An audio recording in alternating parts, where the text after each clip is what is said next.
तथा अनुवादे तत्कीर्तना योगात, इसको इसी रूप में कहना होगा, अन्यथा ये कहना बेकार था।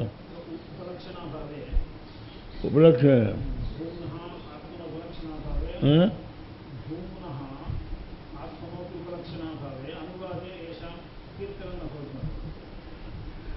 इसका मतलब यह है कि ठीक बात, आत्मा जो है वो भूमा को, भूमा माने अनंत, भूमा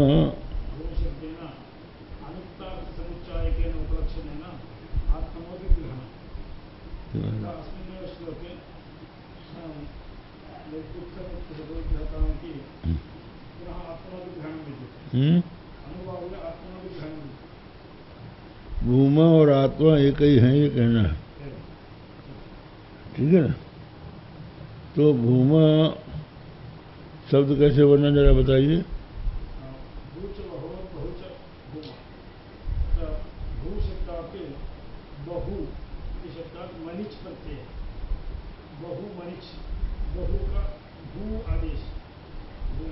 बहु के आगे मनिच प्रत्यय हुआ तो बहु को भू आदेश हुआ, तो भू मनिच, और भू मनिच में से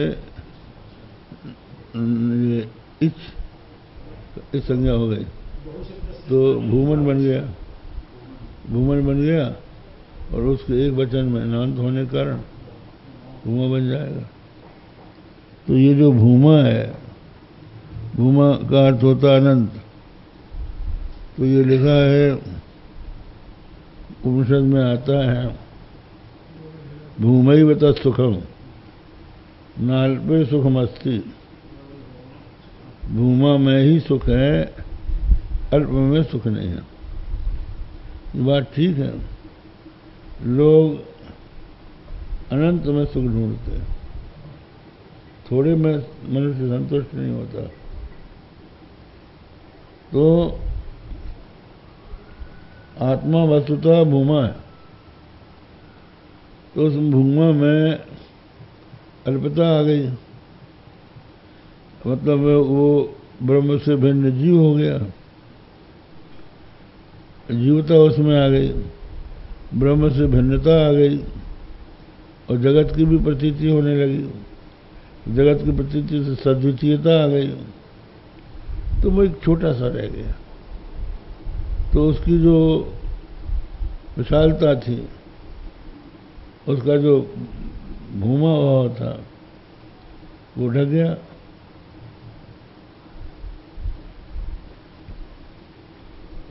हाँ, तो ये बोल रहे भूमना से चैतन्य से उपलक्षणों, भूमा शब्द जो है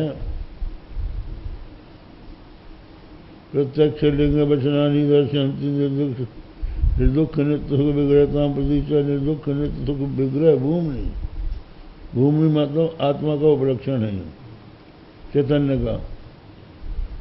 क्योंकि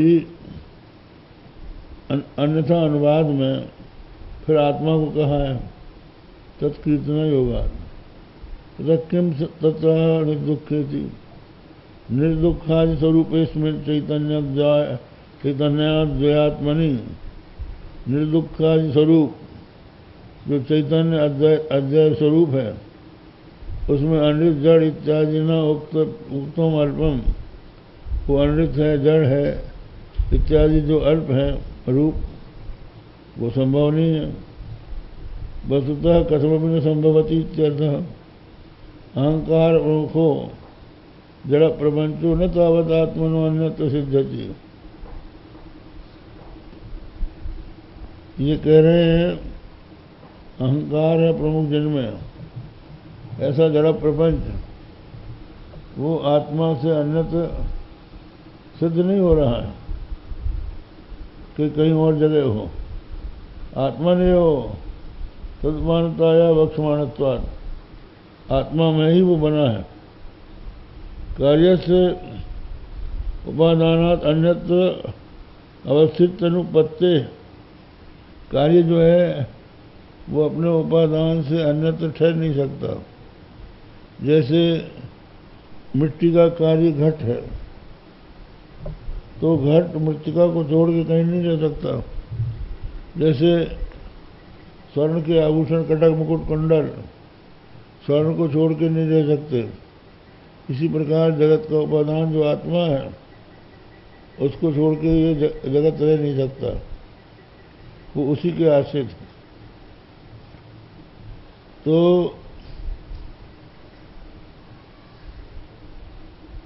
ना प्यात्मनि संबंधांतरेण तस्य वृत्ति संभवती।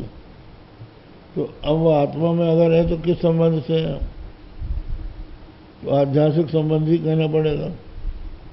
निरवय असंगे संबंधांतरा संभवात। जो निरवय है, असंग है, उसमें जगत का कोई संबंध दूसरा बन नहीं सकता। तादात्म्यं च वास्तवं विरुद्धयोर न संभवती। कहते हैं जो परस्पर विरुद्ध हैं उनमें सत्य वास्तव, सत्य तादात्म्य अभेद सिद्ध नहीं हो सकता। इसलिए तद विरुद्ध रूपम च आत्मना प्रत्यक्षा सिद्धमिति न कथमपि। आत्मनि प्रपंच से वस्तुतः संभव। तो ये बोलते हैं कि ये जो आत्मा का जो उससे विरुद्ध रूप है जगत जीवादि से, ये प्रत्यक्ष आदि से सिद्ध है, इसलिए आत्मा में ये सिद्ध नहीं हो सकता। इति भावा प्रतिज्ञातम अर्थम उपादेन प्रथमम प्रत्यक्षेण आत्मनो निर्दुख नित्य सुखताम दर्शयति। ये जो इन्होंने कहा कि प्रतिज्ञा आत्मा निर्दुख और सुख रूप है, ये बात जो पहले कही वो प्रतिज्ञात हो गई, तो उसको प्रत्यक्ष से सिद्ध कर रहे हैं। प्राज्ञ सुखम समनुभूय समस्थित सन सर्व प्रकार विषय प्रतिपत्ति शून्य सुप्तो हमद्म सुखमित्यनुसंधान सर्वोपि जंतुरवगच्छति तस्य सौख्यम। ये कहा यद्यपि सुख प्रत्यक्ष मात्रम आत्मस्वरूप सुखमेव विषयीकरोति तथापि अन्यथा सिद्धि शंका शून्यतया निर्दुखादि सिद्ध्यर्थम च सौषुप्तिकम प्रत्यक्षम उदाहृतम यस्मिन्नेकीभूतं सुषुप्तावस्थायां जीवोपाधिकारुष्य कलुष्याभावात् प्रकृष्ट प्रज्ञो भवति तस्मिन् प्रज्ञा भेद दशायाम इत्यर्थः। ये बताया कि सुख जहाँ भी प्रतीत होता है वह आत्मा का ही है, आत्मा ही सुख स्वरूप है। ये जागृत में भी होता है, जागृत में भी होता है और स्वप्न में भी होता है। तो वही बात आगे कहेंगे जो पहले भी हमने कही थी कि जब मनुष्य के मन में